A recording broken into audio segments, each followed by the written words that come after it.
Hello and welcome to the 357. My name is William Spear and this is our series titled 17. The central character is Severin Vincent Tennyson. Nicknamed Tenny, he is a 64-year-old nonverbal, cane-using janitor at Gunderson High School in central New Jersey. Previously, Jennifer Hargrove, Tenny's job coach, and a junior at the high school, followed him 2 floors below the auditorium. She found him ramming his head into a locker and yelling, "No, no, no!" Grudgingly, his hand gestures revealed seeing Superintendent di Stefano for the first time in over 40 years, triggered a flood of memories. Also, in leaving the auditorium, the aforementioned Superintendent di Stefano and Principal Baker continued their verbal slugfest. And now, Episode 6, Hostilities are resumed.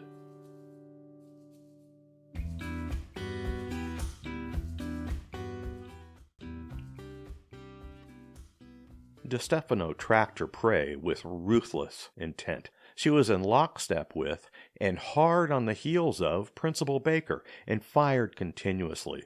"You have driven Gunderson into the ground.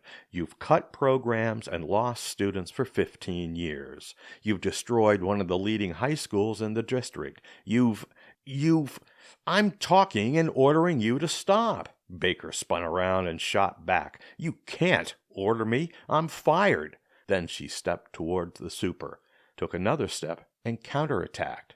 "You and every other bureaucrat have cut the school's budget and given yourself raises for 20 years. Despite that, Gunderson still has the highest graduation rate in the district.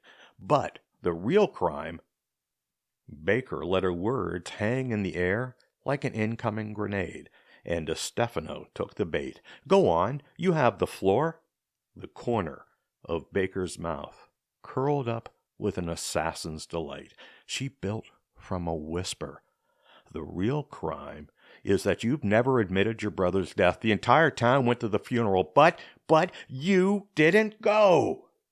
The grenade exploded, and emotional shrapnel sent Di Stefano reeling backward from her memories. She remembered the news of his death, and not fully understanding. She knew what it meant to die. But old people were supposed to die, not a young man like her brother. For a moment, she saw him standing in front of her, and she reached out her hand. But it was slapped away. "Don't touch me, or I'll have you arrested." Baker spun around and turned down a hallway. Di Stefano shook off her fog and resumed the chase. She rounded the corner into the hallway and found Clark Evans, the history teacher, talking with Baker in front of a trophy case. Trace Jones, Di Stefano's chief of staff, was on the floor recuperating from her ill-advised decisions to call Tenny an old-timer and to guide him to a rocking chair. Di Stefano roared for Baker to pack her office and get out. Baker ignored the super and continued with Evans. "Are you sure?" The history teacher offered a photograph from the trophy case as proof. Baker followed up with, "Well, where is he?" And Evans said he hadn't seen Tenny or Jennifer since they left the auditorium. Di Stefano accused them of covering up Tenny's assault on Jones. Baker continued to ignore the super and told the history teacher to come with her to Tenny's locker. Di Stefano demanded on going with them, and Evans motioned to another teacher and a few students to help Chief Jones to the school's medical office. Baker, Di Stefano, and Evans climbed down the metal steps into Gunderson's basement. Each step clanged a little louder and echoed a little further. Di Stefano wobbled, and Evans commented the stairs weren't built for heels. The super assured her she could manage, and Baker countered with, "Just like your brother's death?" Di Stefano stopped and threatened one more word about her brother and what? Said Baker. "Fire me again?" She resumed the descent. When they were standing at the bottom, Baker called out, "Tenny?" Through the dark came Jennifer Hargrove's response, "Over here." The three headed toward her voice. Evans winced at Tenny, covered in blood. Jennifer assured the flow had stopped from towels she had found. But he was still a red mess. Di Stefano took control and dismissed her. "Your work here is done. Leave." Tenny rammed his fist onto the table in front of his locker and yelled, "She stays!" Baker and Evans jumped. Di Stefano didn't flinch and challenged.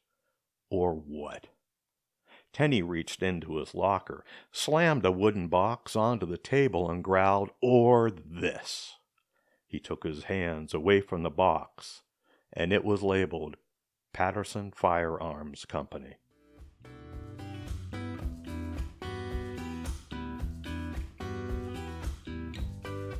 You've listened to Episode 6, titled Hostilities Are Resumed.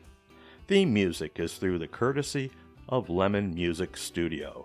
William Spear wrote the series, and it was published by the 357.